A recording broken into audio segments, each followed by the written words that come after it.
Welcome back, YouTubers and Madden fans. This is MADDENMONEYSHOT, sniffing out the Madden cheese as always. Got some plays for you today out of the Gun Split Panther. I'm really just recording these because I'm going to put them all in my ebook, which I'm pretty much updating some of the ebooks I already have. I plan on doing like a brand new Steelers ebook.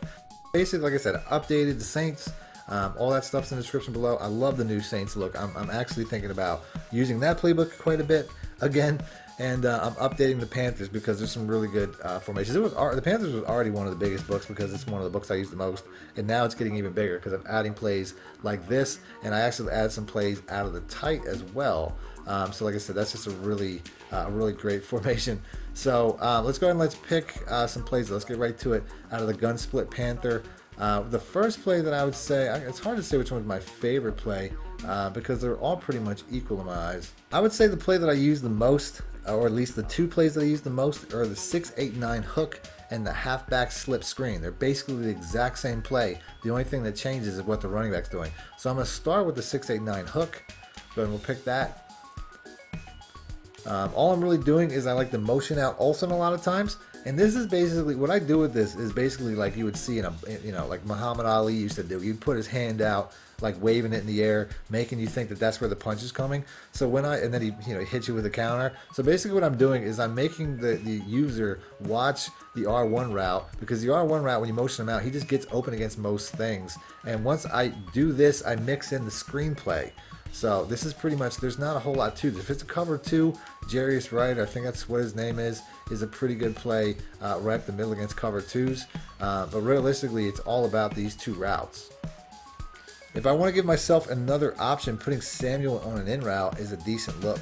But realistically, I mean, it's really all about this guy. He just gets wide open to the sideline. As I had to safe catch it, I didn't want to run out of bounds.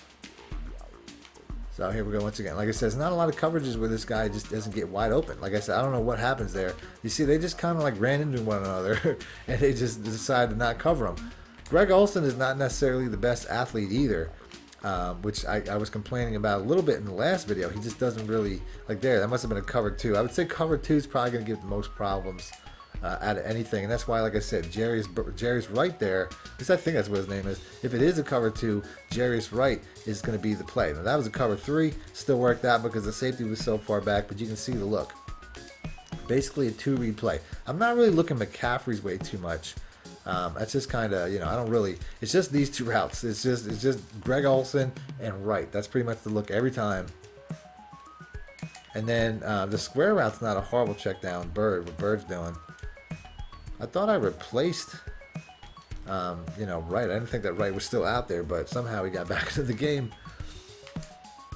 So we're doing this one more time. Like I said, this is consistent. You know what I'm saying? That's why I run a play like this, because it's so consistent how this tight end gets open. And then, like I said, the big play up the middle for a cover 2, which I haven't even seen yet because I haven't really had to take anything else. If Greg Olsen's there right out the gate, which he will be 9 times out of 10 because those defenders essentially run into each other. You know what I mean? It's like, it's consistent. So, like I said, this is the setup. I consider this play the setup play for what I think could be a bigger play, which is the screenplay, which I'm going to show you next. So I'm going to back out. Like I said, when I run this, I'm really running that particular setup the most to set up the slip screen. Once I think I have my opponent looking at that, then I'm going to pull this out. So once I have my opponent looking at this motion, looking at Olsen, and they just can't figure out why this guy can't get stopped, then I'm going the other way to the screen, because users pretty much are the only way to shut down screens, if you want to know the truth about it. So getting him to look at this other guy is pretty much the best way to go. And realistically, this guy getting open is not going to change. He's still going to get open. So you don't have to be forced. A lot of screenplays, you're kind of forced. It's like screen or bust.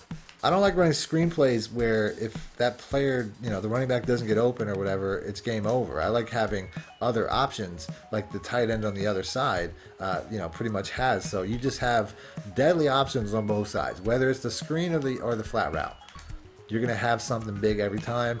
And your opponent really can't cover them both. You know what I'm saying? Like they both pretty much, to an extent, almost have to be users to get stopped. This is pretty glitchy to the point where your opponent can't stop them both. You know what I'm saying? You can't cover both flats, and the screenplays typically are easiest to stop if they're users. Did that guy just tackle me from the ground?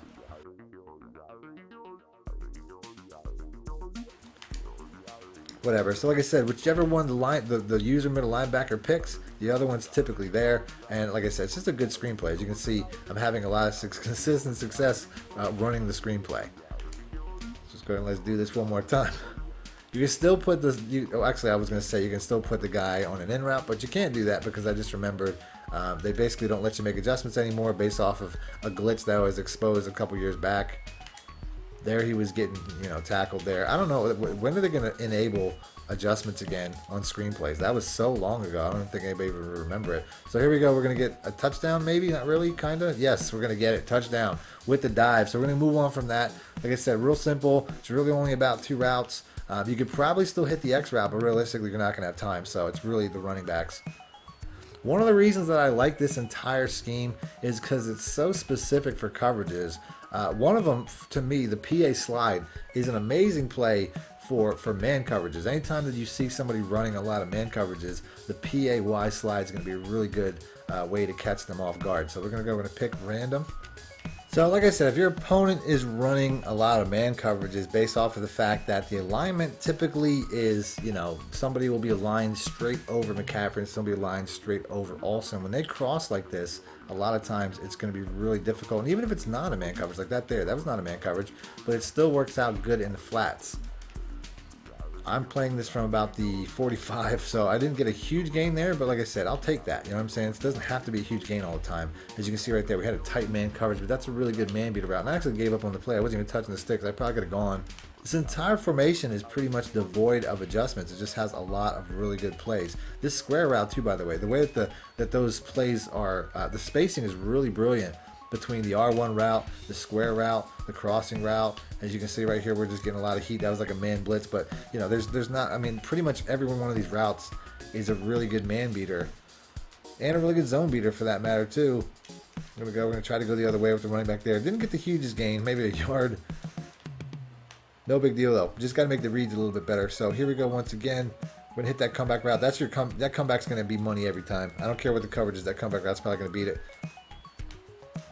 I mean, this comeback route, I mean, these are, like the R1 route, he's getting really good space. I wish I had a better athlete.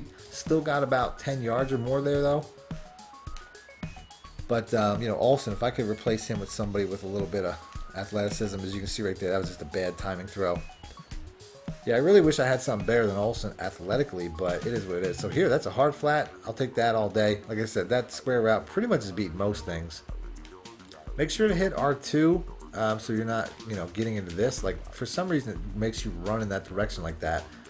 I don't really know why it does that. So like I said, make sure you hit R2 so you can gain your composure, get your feet back. There I had to move in the pocket because the blitz was coming pretty severe. But you can see how easy that is. So like I said, hit R2. Boom. Just, hit R2 right there so I can get my feet back. And then that was actually pretty lucky. The only route that I really don't look at too much is probably the triangle route. As you can see, he just typically, because of his lack of an angle, he doesn't really get too much catch and run space. And who was that, Kerrigan, or was that a lineman? But the R1 route, though, the R1 route's pretty good because a lot of times the coverage, like there, I got sacked, but a lot of times the coverage on the R1 route will drop back into the X route, like he's doing pretty consistently here. I probably could have waited and got that look, but either way, I still got close to 10 yards. So my reads when I start this are the R1 route, the X route, and the check down, which is the square route. So I'm going R1 X to square. Another play I really like is the PA inverted veer. Now this is probably more specifically a cover 3 play, but there are some good cover 2 routes as well. So we're going to pick that. So you have to know where you are on the field based off of McCaffrey's route, which is essentially your check down, but you're kind of reading high-low off your running back and your tight ends. Like right here, could have made that designation a little bit quicker, and I probably wouldn't have had such an issue by the sideline. But that's basically what you're doing. It's like you just kind of have like R1 here. I'll take him going up the sideline. You're basically reading the running backs, and it's a really well-designed play. If it's a cover 2, Bird, like I said, that's a decent cover 2 play. This does not look like that. Like right there, I'll just pull it back. You know what I'm saying? Like I have the option. I think I have the option to hand the ball off too. Which is, if I just hold the button there, like I can just, I guess I can't pull. I thought you could hand the ball off in an inverted veer. I thought this was like an RPO. All the plays on the right side are pretty good. I mean, if I want to take this drag right off the gate, I can do that. The way that all these routes are pulling to the outside, they're pretty much going to get this guy open over the middle pretty much every time. So that's it. If you guys want to see more Panthers, do me a favor, hit the like button and I'll do that. Other than that, thanks for watching Madden Money Shot out. Need more help or just want to show your support? Then head over to my Patreon and join my team, where you can get exclusive content like ebooks and bonus plays, as well as early access to my vids and more. Link in the description below.